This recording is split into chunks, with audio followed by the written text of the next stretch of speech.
The tray hit the stone floor with a sound like a hammer strike, and the clatter of it rolled through the great hall, the way thunder rolls before anyone has looked up to find the sky.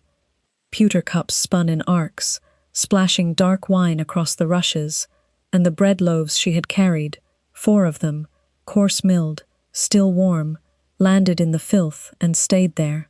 Isolde did not move for the space of 2 full breaths.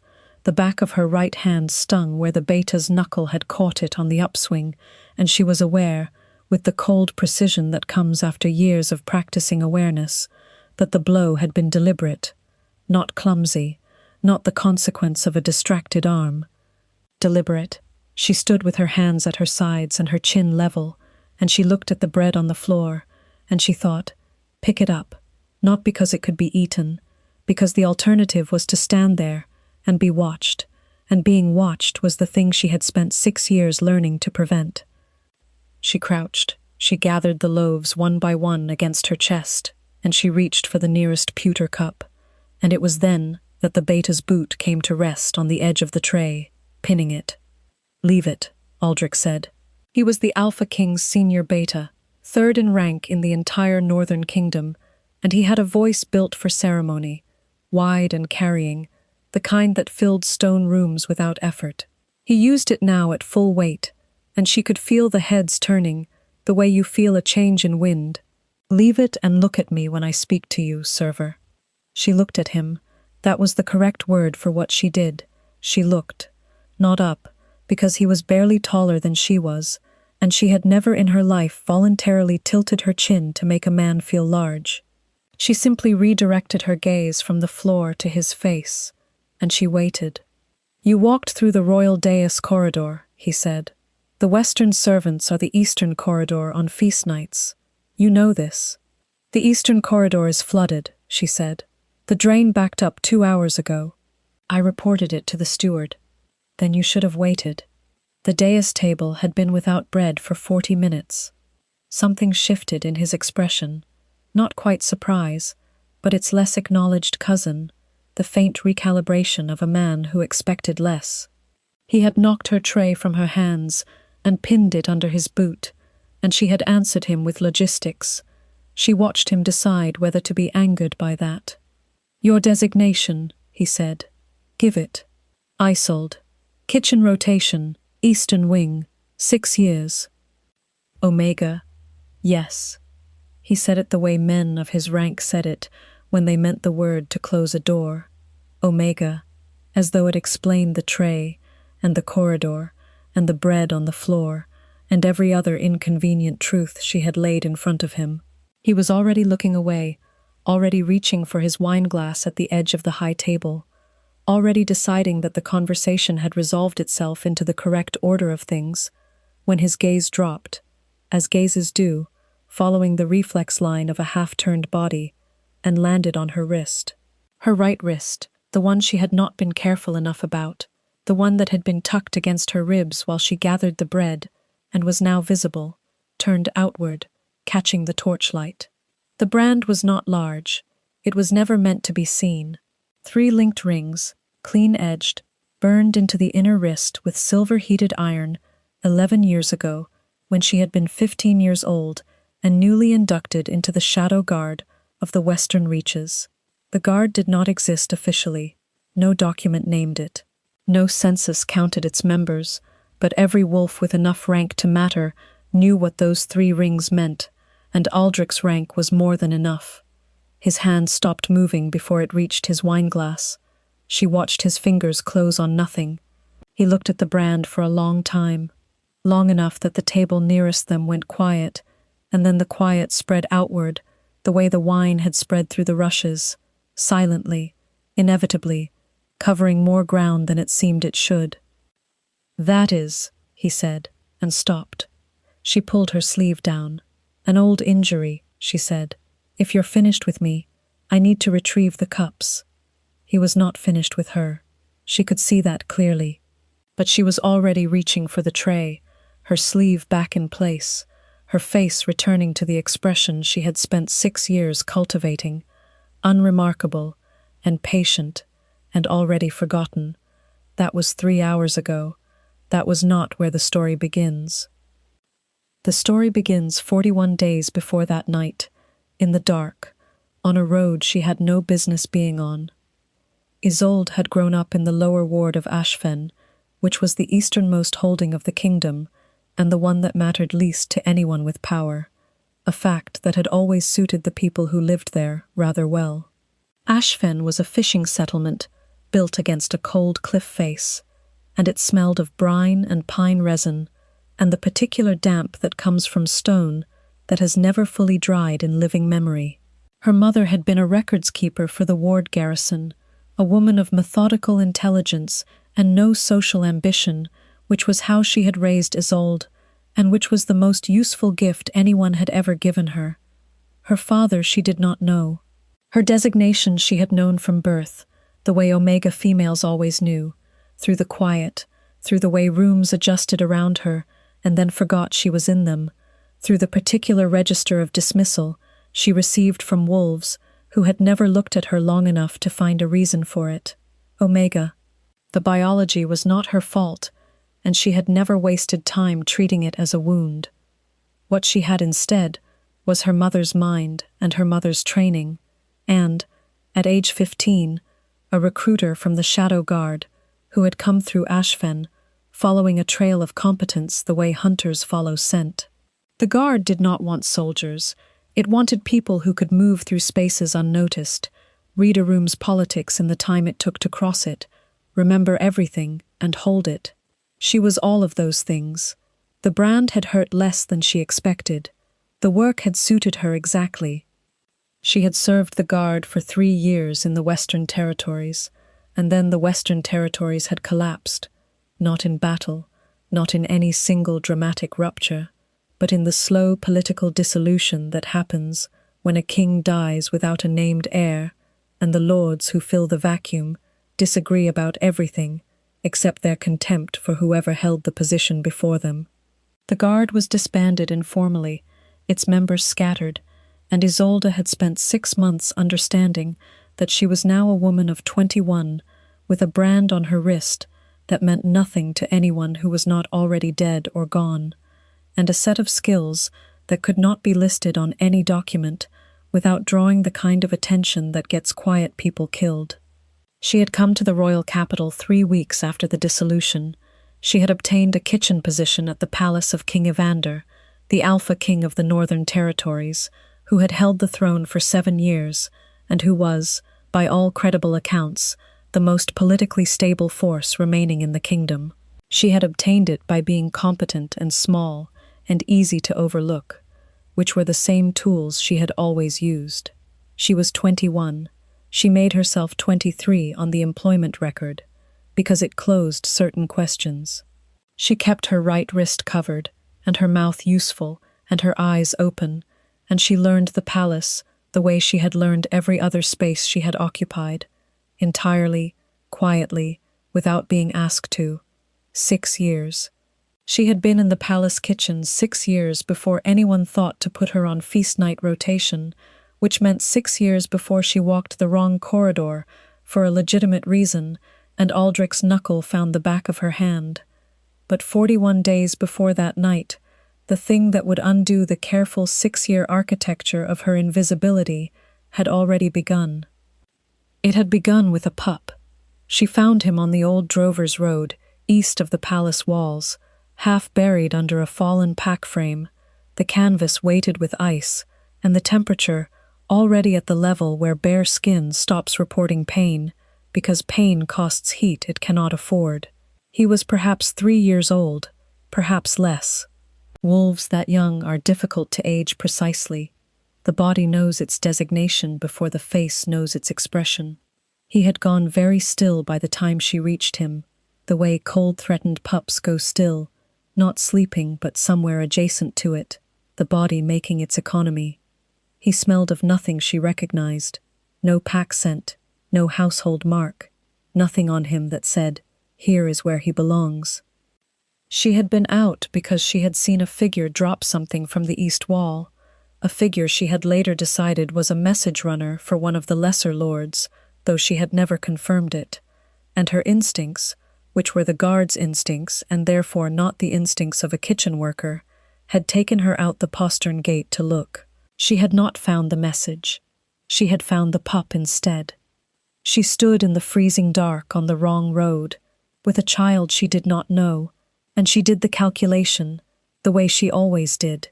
Calculations, practical, rapid, without sentiment, coloring the variables. He was too cold to walk. The nearest warm space was the palace postern gate, 60 yards back. If she brought him through the postern, there would be questions, and questions would draw attention to the fact that she had been outside the walls after the servants' curfew, and that would draw attention to why, and she had not spent 6 years being invisible to spend it in an interrogation room, explaining herself to an under-steward. There was also the possibility, she had to hold it plainly, that someone had left this pup deliberately, for reasons she did not know, and that taking him inside the palace, without understanding those reasons, was a decision with consequences she could not yet map. She picked him up. He was lighter than bread, and he did not wake, and she held him against her chest, where her body's warmth was, and she stood in the dark, and did the map again.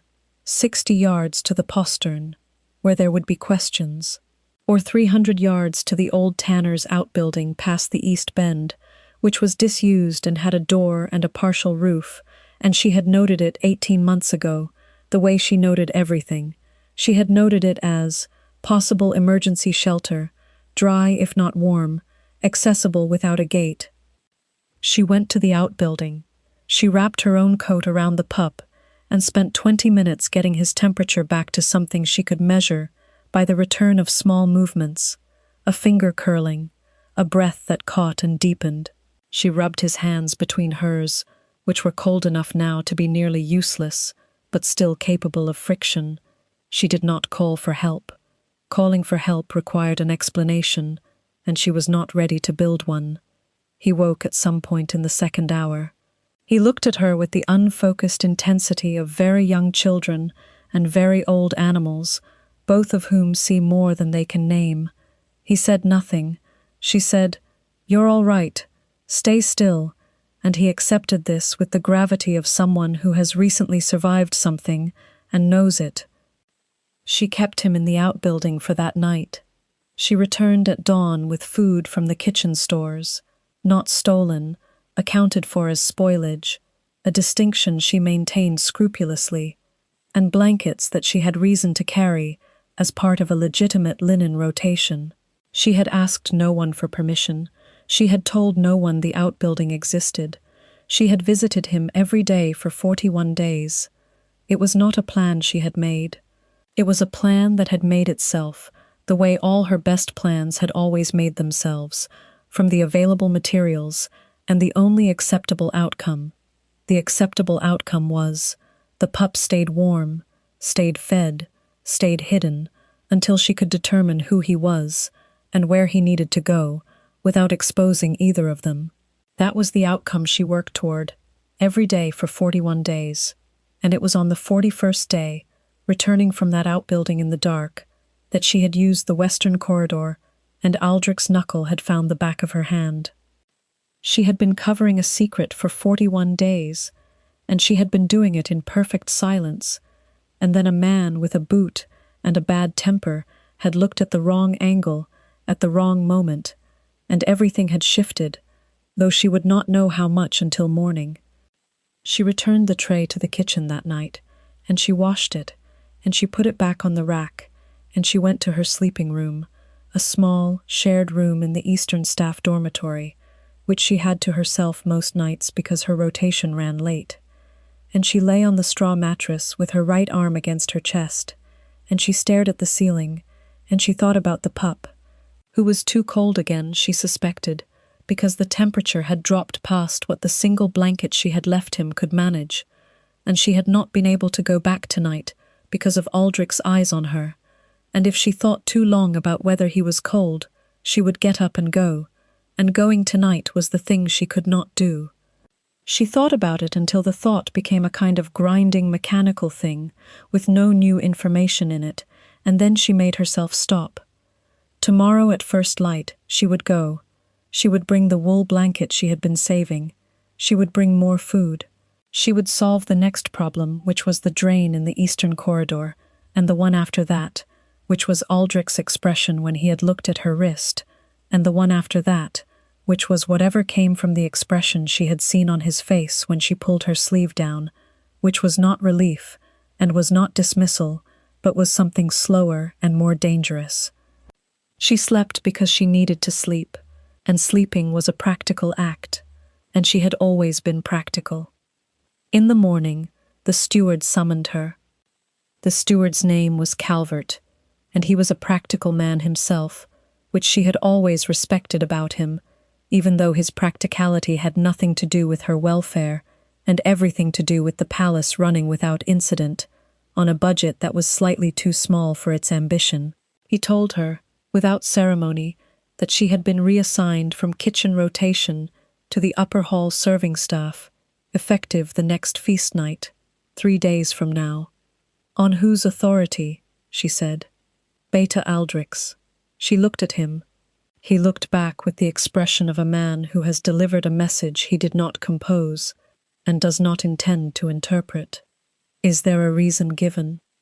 He said, "You're wasted on bread." Calvert paused. Those were his words. I'm passing them along. She thanked him. She left. She went back to her dormitory room and sat on the edge of the mattress and spent 2 minutes considering what it meant that the Alpha King's senior beta had, the morning after looking at her wrist, elevated her from kitchen rotation to the upper hall. Upper hall serving staff had proximity to the dais. They had proximity to the king. Aldrich knew what the brand meant. He had recognized it, and instead of reporting it or questioning her, either of which would have been the expected response, he had moved her closer. She did not know what to do with this. She filed it in the part of her mind where she kept things that were true but not yet interpretable, and she went to find the wool blanket, and she went to the outbuilding, and the pup was cold but not dangerously so, and she wrapped him in the blanket and held him until she could feel the warmth coming back, and he looked at her with those serious, unfocused eyes and put one small hand against her jaw, and she sat very still and let him. She had never asked his name. She had been afraid that knowing it would change the calculation in a way she could not afford. But that morning, in the cold tanner's outbuilding with the pale winter light coming through the gap in the roof, she found she could not hold the question back any longer. "What's your name?" she said. He looked at her for a moment. "Rhine," he said. It came out with the particular careful precision of a child practicing a word he has been taught is important. She nodded. "Rhine," she said. "All right." She stayed an hour longer than she should have. She returned to the palace through the eastern corridor, which was still not fully cleared, and she made sure to be seen helping with the drainage work for 20 minutes before returning to her duties, because being seen doing useful things was its own form of camouflage, and she had learned this early and practiced it without interruption. She did not know that she had been seen leaving the outbuilding. She did not know that Aldrich, who rose early and ran patrol routes that were not listed in any schedule, had followed her from the palace gate to the East Bend 3 mornings ago, and had stopped at the corner before the outbuilding became visible, and had smelled, from 60 yards away, the unmistakable layered scent of a royal pup. He had not gone closer. He had not yet told anyone what he had found. He was waiting, she would discover later, not because he was kind, though he was, in the particular way of practical men who have lived long enough to stop mistaking harshness for competence, but because he was calculating, the same way she was, and what he was calculating was whether the woman with the guard brand and the kitchen apron was protecting or exploiting, and the answer to that question mattered more than the question of how quickly he could report it. 3 days. She had 3 days to solve the problem of Ryn, before the feast night, before the upper hall, before the proximity to the king that Aldrich had, for reasons she did not fully understand, decided to give her. She spent the first day improving the outbuilding. She sealed the gap in the roof with material she sourced from a legitimate repair job she volunteered for, timing it so she could divert what she needed without discrepancy. She brought a second blanket and enough food for 4 days. She spent an hour teaching Rin the specific whistle she would use when she came each morning, 3 short and 1 long, so that he would not startle awake and make noise when she arrived. She spent the second day trying to determine who he was. She went through the palace records room, which she was authorized to enter as part of a filing rotation she had arranged for herself 2 years ago for exactly this kind of contingency. She pulled the birth records for the royal household and the households of every visiting lord who had been in the capital in the last year. She found nothing that matched. A pup with no pack scent and no documentation, found on the Drovers Road in the coldest week of winter. She had hypotheses. She kept them ordered by probability and examined each one in spare moments when her hands were busy with work that did not require her full attention. By the second night, she had a leading hypothesis, and it frightened her, and she did not have time to be frightened, so she filed it and kept moving. The third day was the feast day. She put on the upper hall uniform, a better quality than the kitchen, cleaner lines, darker fabric, the kind of thing designed to make the servers blend into the walls rather than disappear entirely, which was a meaningful distinction, and she braided her pale hair close to her head in the way that said, orderly, forgettable, not a concern. She pulled her right sleeve down to the knuckle, and she went to the upper hall briefing, and she listened to the protocols, and she memorized the seating arrangement in one pass, which she could do, which most people could not, which was a thing she had learned to conceal. She was placed at the left end of the dais, which meant she was closer to the king's table than any kitchen position had ever put her. She noted the distance. She noted the sight lines. She noted that from her position at the end of the service run, she could see both the main doors and the private corridor that ran behind the arras, and that this was either Aldrich's deliberate placement or coincidence, and she was not in the habit of assuming coincidence. King Evander arrived at the 3rd hour after sunset. She had seen him at a distance before. He had passed through the palace corridors the way powerful men pass through spaces they are entirely accustomed to owning, without registering the furniture. But she had never been this close to him.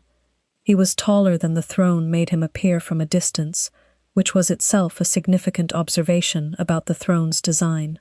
He was white-skinned in the manner of the northern bloodlines, with dark hair and the particular physicality that the Alpha King's line bred for, dense, controlled, the kind of body that had been built by a life that did not allow softness, which was different from a body built for display. His scent reached her from 12 feet away. She was aware of it the way she was aware of all sensory information, as data, registered and categorized. She categorized it and moved on. She served the dais end of the table. She did this without incident for the first 2 hours of the feast. The bread was correct. The wine was poured at the right intervals. No one looked at her, which was exactly as she intended. Then the doors opened, and it was not a scheduled arrival. She knew because she had memorized the schedule. They came in through the main entrance, 4 men, not in the king's colors, bearing the crest of the Thornwall garrison, which was the garrison responsible for the eastern Drovers roads and the surrounding territory.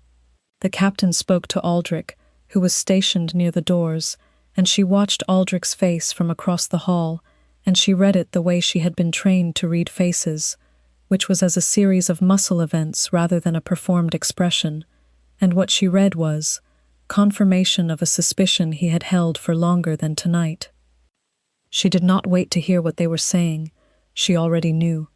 The leading hypothesis she had filed 2 days ago had a 60-yard probability margin, and what she was looking at from across the hall was the margin closing. The Thornwall captain had come looking for a pup, not a lost pup, not an abandoned pup, a pup that had been deliberately taken from the palace, or that had been placed on the Drovers Road deliberately, by someone with a reason she had not yet fully mapped, and now the captain had come to report it, or to collect it, and she did not know which, and the distinction was the most important thing she had ever needed to know, and she needed to know it in approximately the next 3 minutes. She set her wine jug down on the service table. She walked, did not run. Walking was invisible and running was not. She walked to the far end of the hall, and through the service door, and through the kitchen passage, and out the postern gate into the dark, and she moved at the fastest pace that was not running, which was fast enough, because she had spent 6 years mapping every path between here and there, and she knew the shortest one by feel. The cold hit her without a coat. She had not taken her coat. The temperature was 7 degrees below what the outbuilding's repaired roof could fully offset, and she knew this because she had measured it, and she kept moving. She was 200 yards from the outbuilding when she smelled it. Not wood smoke. The outbuilding had no fire, but the cold, flattened, sharp-edged scent of men who had been moving through frozen ground, and beneath it, something she could not immediately name, something iron-adjacent, the way intent smells when the intent is not good. She stopped. She did not stop because she was afraid.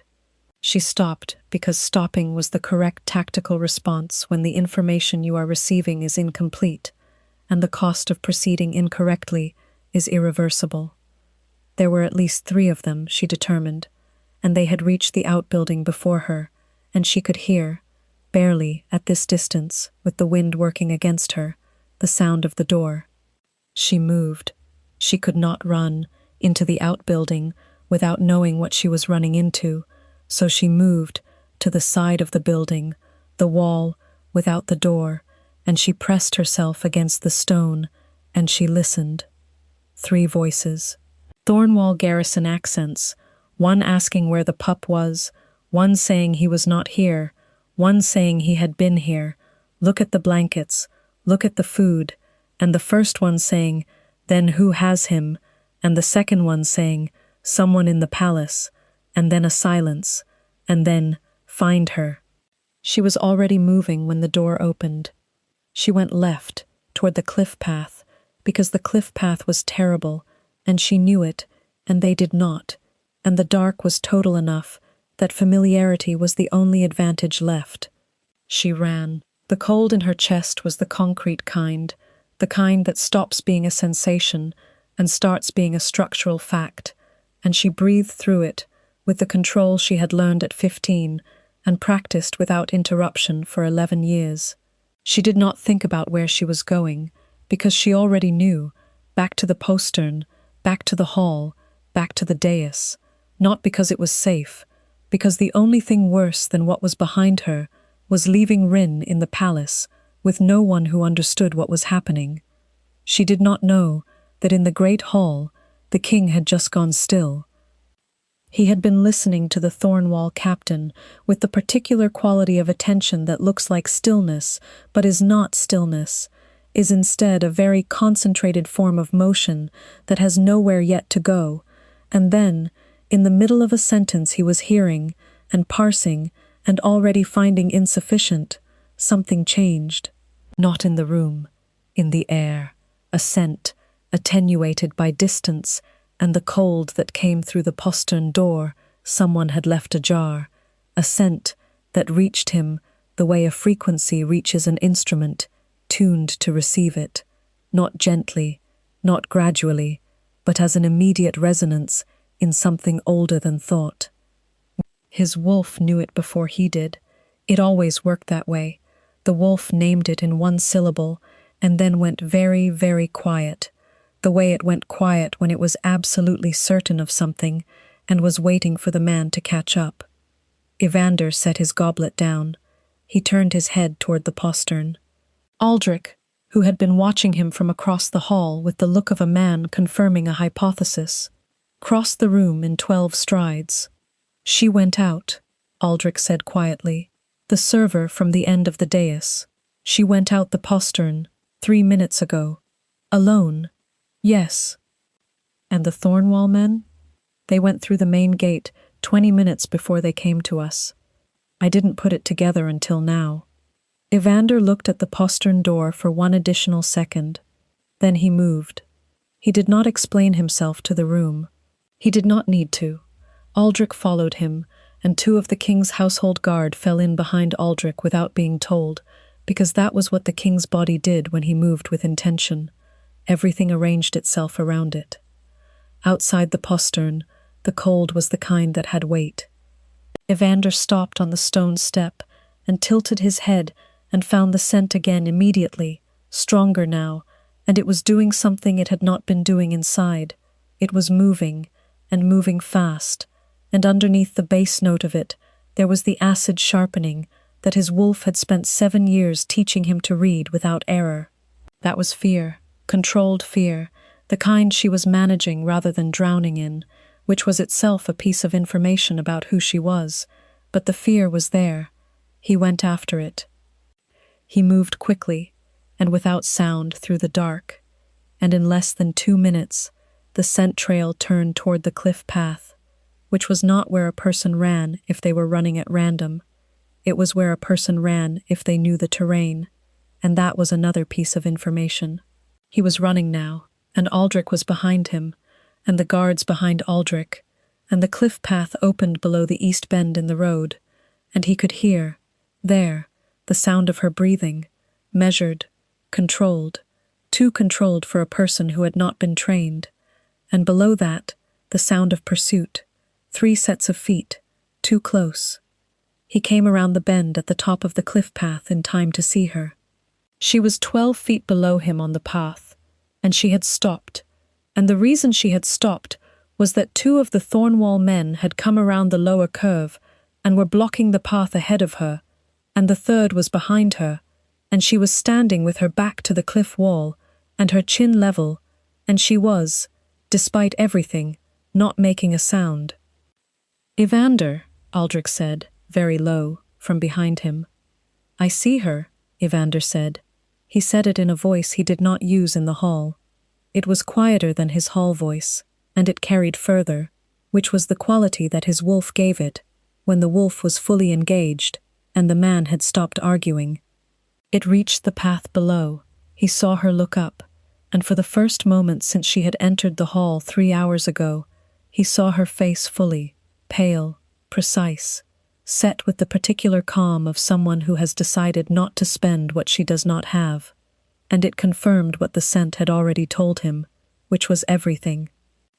"Step away from her," he said to the Thornwall men. It was not a request. They stepped away. They did it the way wolves step away from an alpha king who has said a thing in that particular voice, not voluntarily, but because the body responds before the will can argue. She watched him come down the path. He moved without looking at the footing, which was the only way to move on the cliff path in the dark if you had confidence in your feet, and she noted this, as she noted all things, but she noted it with something that was not entirely the guard's assessment, that had a different temperature to it, that she did not immediately categorize because she did not have space for it. He stopped 2 feet from her. This close, the scent of him was not data any longer, or it was, but the data had acquired a register she had no prepared category for, something that resonated below the level of thought, and had the quality of something she had always known and was only now recognizing, which made no sense, and which she noted anyway. "Isolde," he said. It was the first time he had said her name. She did not know how he knew it. She suspected Aldrich.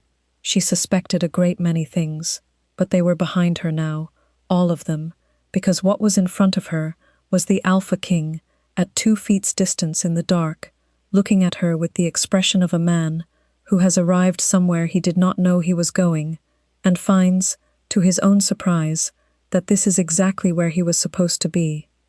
"The pup," she said, not a greeting, not a question, a statement of what mattered.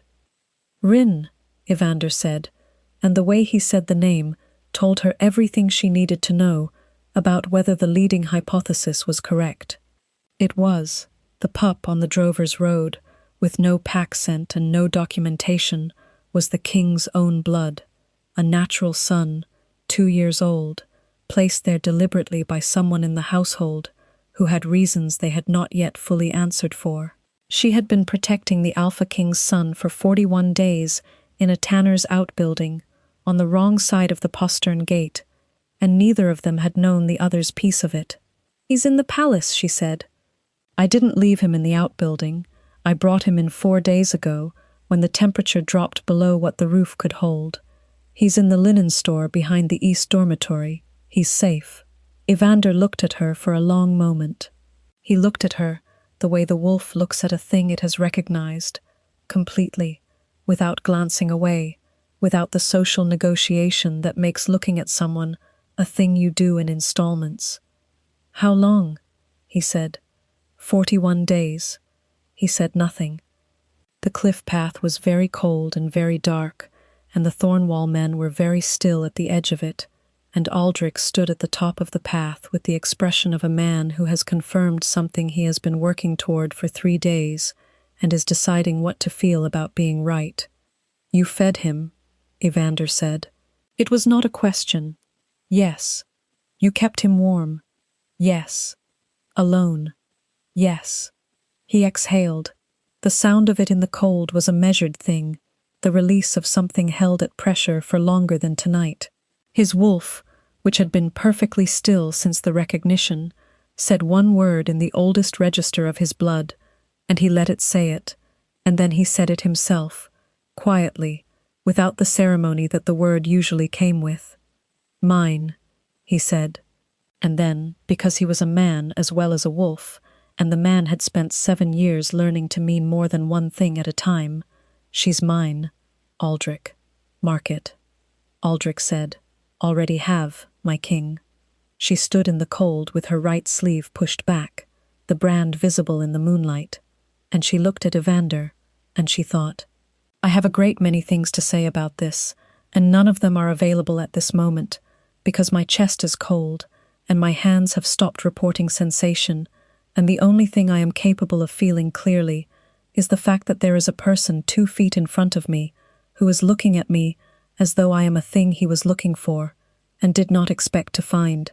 She thought this in the precise, cataloguing way she thought everything, and then she stopped cataloguing, because Evander reached out and took her cold hands between both of his, and the warmth of his grip was so immediate and so total that something behind her sternum simply stopped bracing. Not collapsed, stopped. There was a difference, and she recognized it. "The Thornwall captain," she said. "Who sent him?" "We know," Evander said. "It's being handled. The pup is safe. You said so yourself." He looked down at her hands, which were the white of cold that goes beyond pain. He wrapped both his around them and held them, and the heat was careful and deliberate, the way a man holds something he is afraid of damaging. "How did you get into the records room?" She blinked. "I have a filing rotation." "You arranged a filing rotation?" "Yes." "For contingencies?" "Yes." He almost smiled. She saw it approach, and then settle back behind the expression he was using instead, which was something more serious and more lasting than a smile. "The Western Guard brand," he said. 3 links. 11 years ago, I was 15. That program was dissolved when the West fell." "Yes." "And you came here?" "Yes." He was still holding her hands. She was aware of this. She was aware that she had not attempted to withdraw them, which was its own statement, though she had not intended it as one. "I'm going to need you to stop hiding," he said. She looked at him steadily. "I'm going to need a better reason than necessity," she said.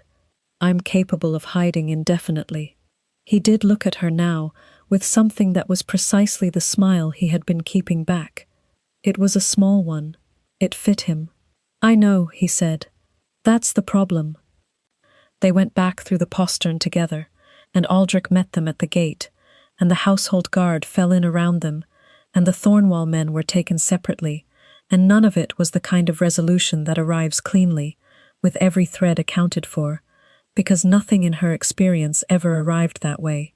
But Rhine was in the linen store behind the east dormitory, exactly as she had said, wrapped in the wool blanket, and surrounded by the particular stillness of a pup who has learned that this particular person's arrival means warmth and food and the quiet competence that the very young respond to the way plants respond to a reliable light source. He looked up when the door opened, and he looked at Evander and said, "Da," with the careful precision of a child practicing a word he has been taught is important. And Evander went down on one knee on the linen store floor, without concern for his court clothing, and gathered the pup into his arms and held him. And Isolde stood in the doorway and looked at this, and filed it in a category she had not had before, and suspected she would be building for the rest of her life. In the great hall the next morning, Aldrich announced the king's new household appointment. A senior advisor to the royal guard, responsible for intelligence assessment and palace security. He read the designation aloud in the carrying voice built for ceremony. He did not say the name first. He said the title, and then he said the designation, and then he said the name. The silence that followed in the hall was not the silence of shock. It was the silence of every wolf in the room registering, simultaneously, the layered scent that had been shifting since last night, the scent that announced something at the biological level before any ceremony could name it. The mate bond, finding its public expression in the involuntary chemistry of two people who had been breathing the same air for 6 years without either of them knowing what they were breathing. She was standing at the side of the hall when he said her name. She was not at the dais. She had not positioned herself at the dais. She had positioned herself at the side, out of the sightline of most of the assembled wolves, because 6 years of habit are not overwritten in a single morning. But the wolves closest to her had already done the thing wolves do when a truth they can smell overrides the social fiction they are standing in.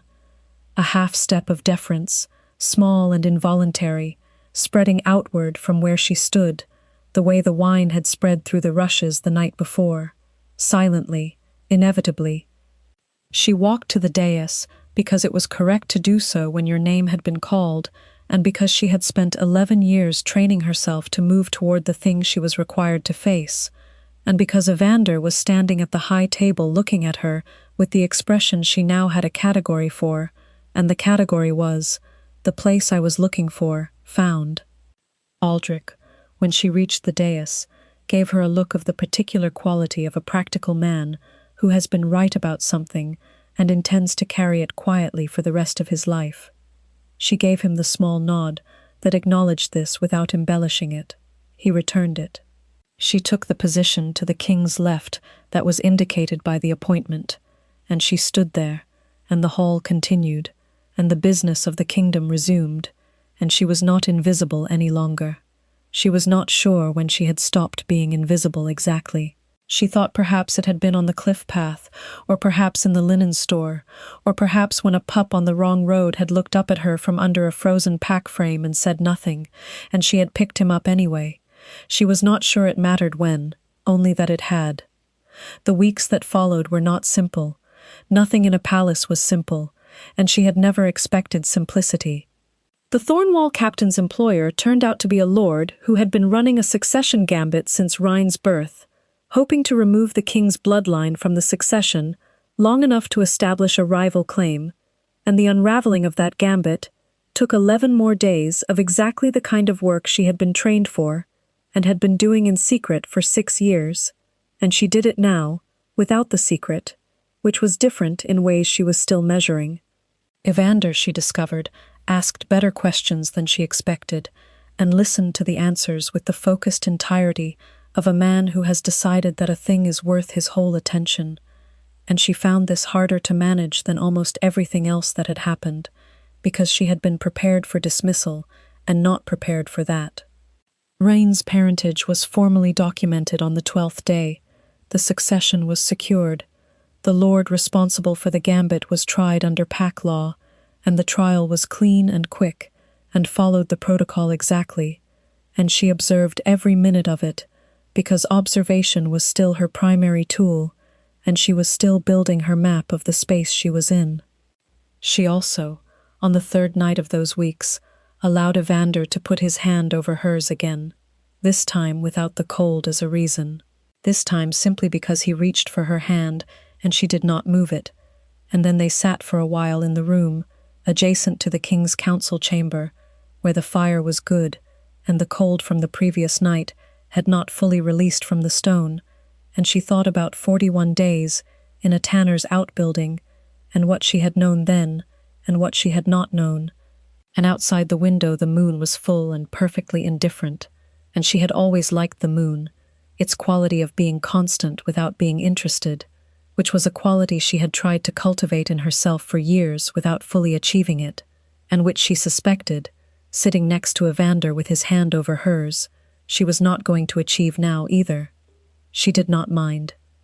3 years later, in the smaller of the palace's 2 libraries, Rin brought her a book he had found on the lower shelf and wanted read to him, and she took it from him and read it aloud, and the fire was good, and Evander came in part way through and sat in the chair at the end of the table, without being asked, and Rin climbed from her lap to his father's without ceremony, and the book was finished, and then the room was quiet. She looked at the fire. The mating mark at her neck, 4 months old, sent the faint pulse it sent when Evander's attention moved toward her, which it did now, and she did not look up, and neither of them said anything, and the quiet was the good kind, the kind that does not need filling, which is the rarest and the most domestic of all the things 2 people can arrive at together. She set the book on the table beside her and folded her hands in her lap and thought, not for the first time, about what it had cost to arrive here, and whether the cost registered as a thing to be mourned or a thing to be accepted as the price of a destination she had not known she was moving toward. She was not a woman who spent much time on that kind of accounting. The guard had taught her that retrospection was a luxury with a high overhead cost and a variable return, and she had taken that lesson seriously. But the library was warm, and Rin was asleep against Evander's shoulder, with his mouth open and his hand still wrapped around a corner of her sleeve, and in that particular stillness she found the accounting hard to avoid. 41 days in the cold, 41 mornings crossing the frozen ground between the postern and the outbuilding, with her hood up and her wrist covered, and her face arranged into the expression that said, "A kitchen worker," going about the unremarkable business of a kitchen worker. She had lost feeling in her toes on the 14th morning and recovered it, mostly, by the 20th. She had eaten less than she should have for 3 weeks, because she was routing food to the outbuilding, and the kitchen accounts only balanced if she accounted for it somewhere, and the somewhere was herself. She had slept 4 to 5 hours most nights, because the other hours were spent planning the next solution to the next problem, and she had done all of it without telling anyone, without asking for anything, without once adjusting the expression that said, unremarkable, and patient, and already forgotten. She had not done it to be recognized. She wanted to be honest about that, now, in the warmth of the library, in the quiet that had settled over Evander's reading chair, like something that intended to stay. She had not done it in the hope of this. She had done it because the pup was cold, and the road was dark, and there was no one else, and the calculation had been simple, in the way that the most consequential calculations are always simple.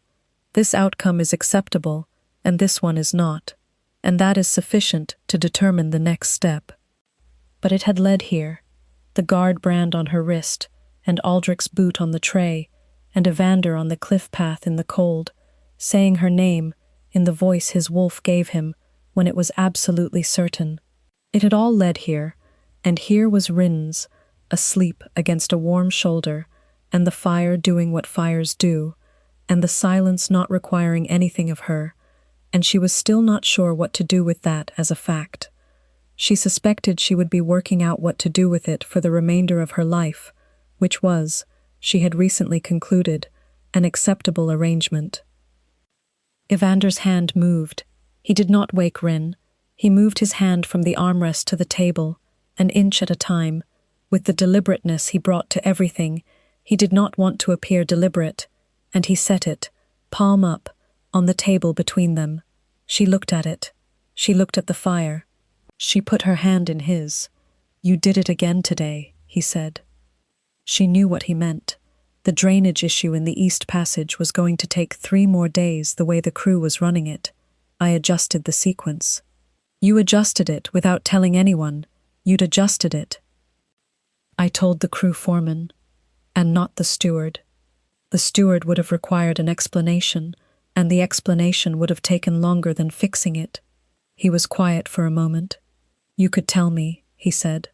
"When you see a thing that needs adjusting, you don't have to do it yourself every time." She considered this. "I know," she said. But I'm faster."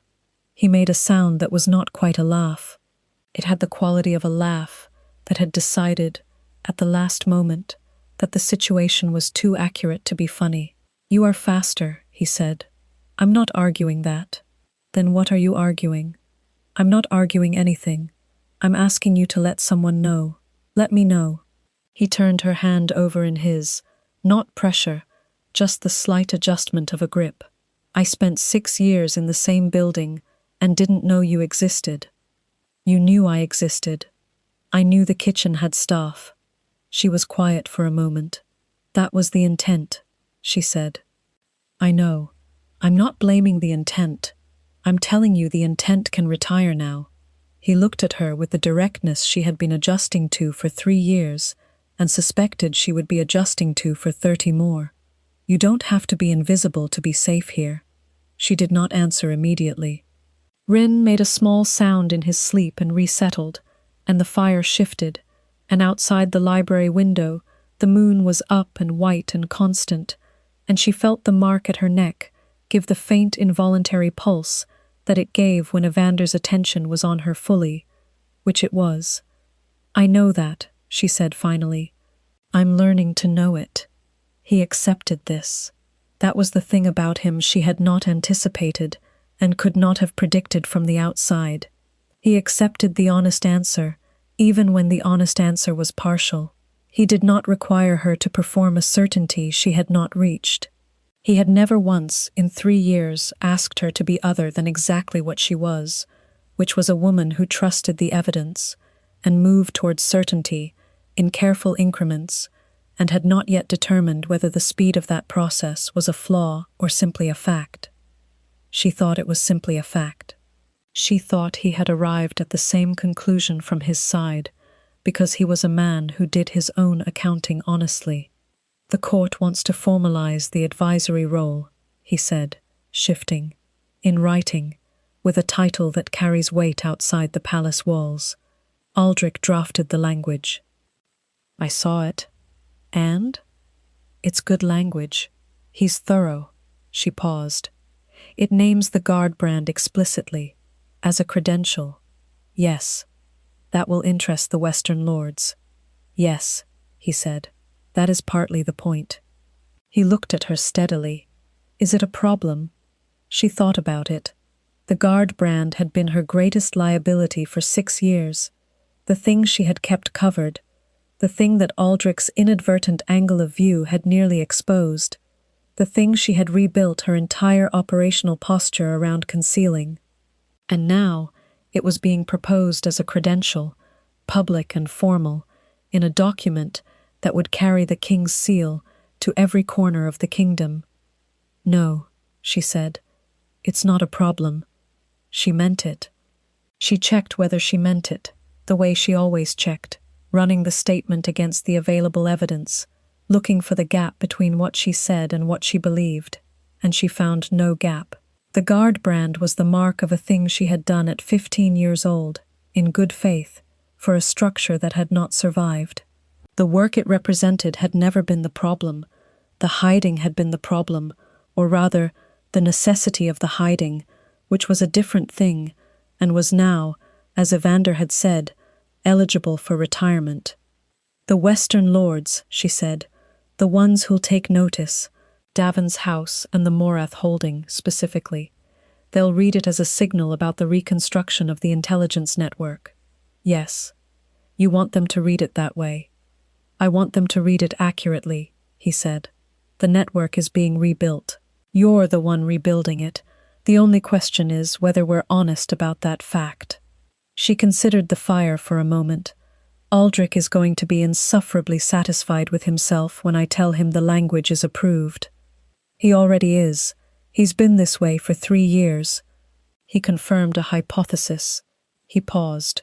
"He also told me, the morning after the feast night, that he had followed you to the outbuilding 3 days before the tray, that he had stood at the corner and smelled the pup and gone back without going closer. She had known this for 2 years, but she let him finish. He said he waited because he needed to know if you were protecting or exploiting. He said it took him 2 more mornings of watching before he was certain." 3 mornings, she said. "He was at the corner 3 mornings. Evander looked at her. "I knew he was there from the 2nd morning," she said. "I didn't know who he was. I knew someone was stopping at the East Bend.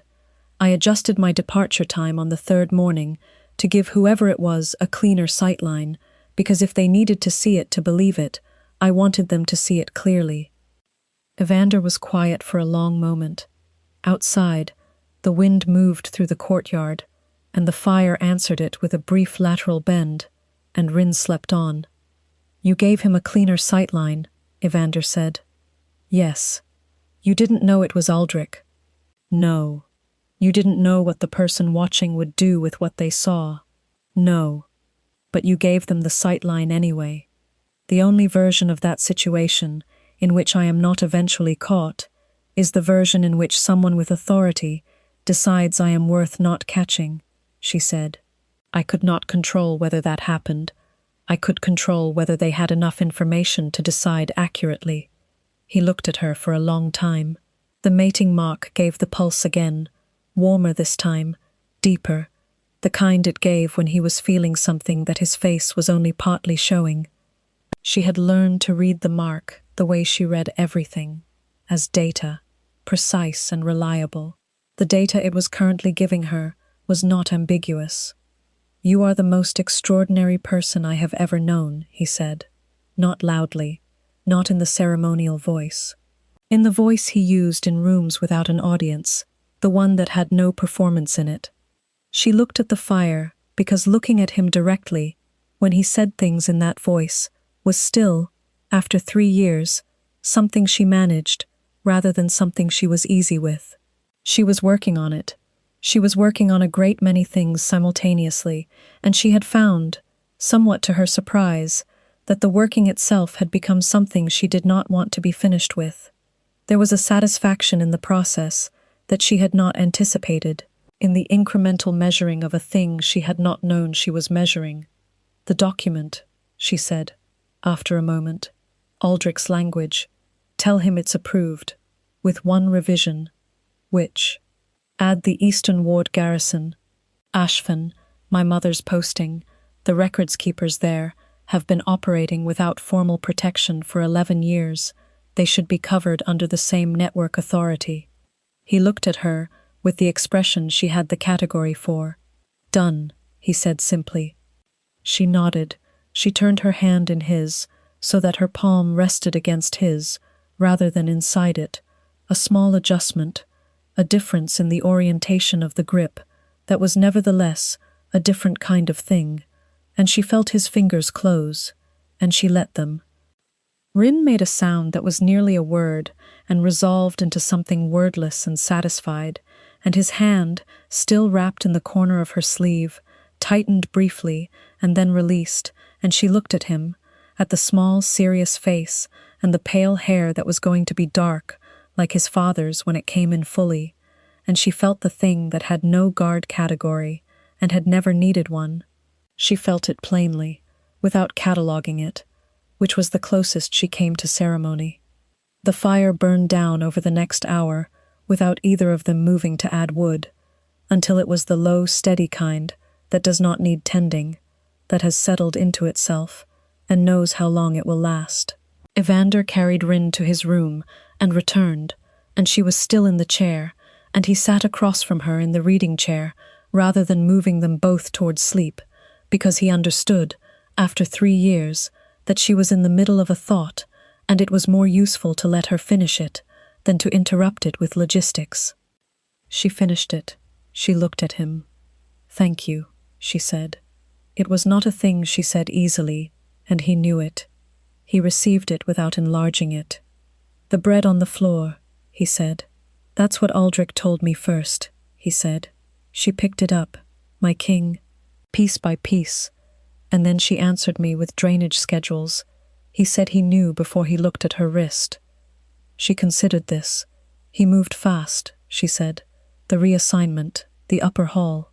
He said he had one day before someone else noticed you and made a worse decision." She thought about that. One day's margin, the thickness of a single morning between the version of events where Aldrich placed her correctly and the version where someone less careful made a different choice with the same information. She had been operating in those margins her entire adult life without knowing, most of the time, how thin they were. "The margins are thinner than you think while you're inside them," she said. "Yes," he said, "and wider than they look from the outside." She looked at him. He was right. She had discovered this over 3 years of working from inside the palace's actual power structure rather than its hidden margins, the gap between disaster and survival, between invisible and seen, between a tray on the floor and a hand held in the dark on a cliff path. Those gaps were both narrower and wider than the mathematics of them suggested, and the variable that determined which was the presence of someone paying the right kind of attention. She had spent 6 years engineering her own invisibility, and it had protected her, and it had also cost her things she was still measuring. Evander had been paying the right kind of attention for 3 years now, and it had cost her the invisibility, and she found, sitting in the library with the fire at its low and steady burn, that she was not sorry. She was not sorry. She checked, found no gap, and accepted the finding. The moon had moved past the library window by the time they let the fire go entirely. The mark at her neck was warm and quiet, the way it was when everything was where it was supposed to be. She folded her hands and she was still, and it was the first kind of stillness she had inhabited in years that did not require any of her attention to maintain.